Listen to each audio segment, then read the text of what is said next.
جبر دور پیچا که هیزن حکومت و گوهیز لسر تاخن شیخ مقصود و اشرفیین حلب فرس کرنه شرط و مرجنجیانی راج براج خراب ترده بین.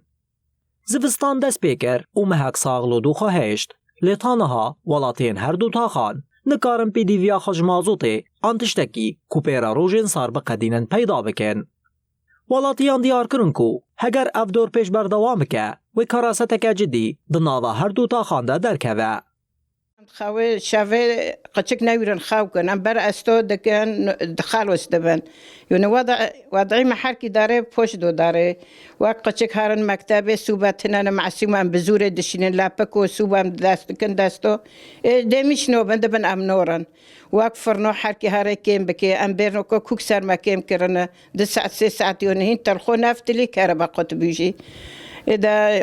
يوم تخزن يوم أم تيجي في حصور السر مفكن موزوت باردن أم سر بس بن هارن وارن. ولاتیان جه حکومت و گوهز خواستن کو پابندی سوز و پیمانین کو امضا کریه به و سیویلان وکی آمورک جو بوزختا سیاسی بکار ناینه.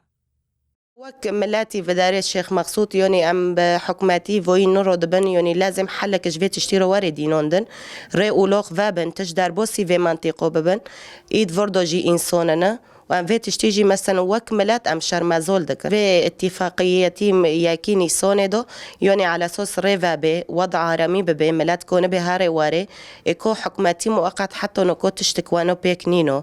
وحتى نكو امي بار خوددن دملي تشتك تند في منطقة دو يعني لازم ناهونو بي اللي في حكماتي مؤقت سر في تشتي واري ساكنوندن ام جي واك زوتي واك ملات ام دخوزن مثلا في اتفاقية ياكيني سوني بيك واري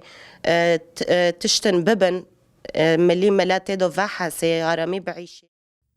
جینیری ناشیرو و کاران و کریارن حکومت و گوهز جین رژیم باره یا بعثی نجودانه هرچند آل هاتمون گوهرتنجی پولیتیکه بین پیکرین تالانو گندلی آزیده هینجی و خمانه.